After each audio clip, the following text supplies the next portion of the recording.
اللہ کے نبی صلی اللہ علیہ وسلم نے فضیلت ان کی بیان کی ہے، اتنی فضیلت دنیا کے اندر کسی بھی عمل میں نہیں ہے، چاہے وہ جہاد کرنے والا ہو، اور چاہے وہ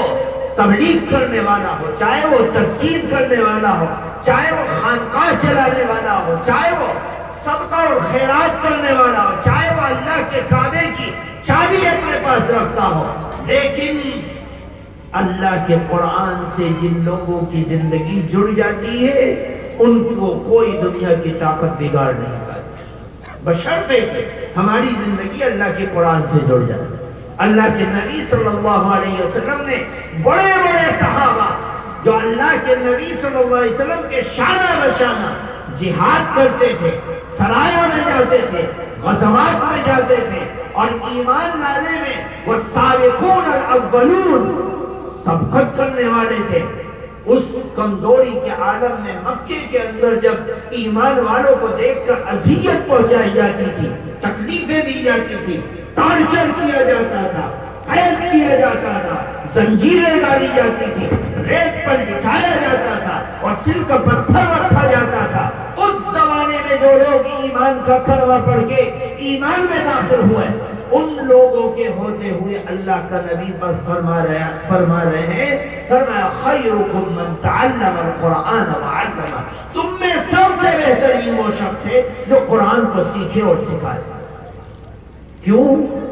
اس لیے کہ دین، ایمان، نماز، روزہ، زکوٰۃ، حج، صدقہ، خیر، خیرات، جہاد، ہر چیز کی حفاظت کا ذریعہ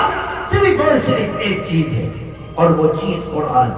اگر قرآن امت میں نہیں ہوگا تو کوئی نمازی نماز کو دین ثابت نہیں کر سکتا، کوئی زکوٰۃ دینے والا مال کو، خیر خیرات اور اللہ کی خوشنودی اور اللہ کے حکم کو ثابت نہیں کر سکتا۔ دنیا کی ایک ادنا سی نیکی، رسول کی رسالت بغیر قرآن کے ثابت نہیں ہو سکتی۔ یہ قرآن ہی ایک ایسی چیز ہے کہ رسول رہے یا نہ رہے، صحابی رہے یا نہ رہے، مہاجر رہے یا نہ رہے، انصاری رہے یا نہ رہے، مکے والا رہے یا نہ رہے، مدینے والا رہے یا نہ رہے، غوث قطب و ابدال رہے یا نہ رہے، فقیہ اور محدث رہے یا نہ رہے، کائنات کے اندر کوئی مسلمان رہے یا نہ رہے، لیکن اللہ کا قرآن رہے گا۔ اللہ کا قرآن دبنے کے لیے، مٹنے کے لیے، تباہ ہونے کے لیے، برباد ہونے کے لیے، کمزور پڑنے کے لیے نہ آیا ہے نہ آئے گا۔ اللہ کا کلام جب تک اس پر عمل کرنے والے، اس سے محبت کرنے والے، اس کا دیدار کرنے والے، اس کا علم حاصل کرنے والے دنیا کے تختے پر موجود رہیں گے، اللہ تعالی ہر ایمان والے کو باقی رکھے گا، بشرطے کہ وہ ایمان کے اصل سے محبت کرنے والا ہو جو قرآن پاک ہے۔ اللہ کا قرآن واحد ایک ایسی چیز ہے جو اللہ کے مشن کو زندہ کرنے والی ہے۔ اگر قرآن نہ ہو تو سارے دین کو مٹا دو، کوئی بھی چیز دین بن جائے، نبی کی نبوت کو ثابت کرنے والا قرآن ہے، نماز کی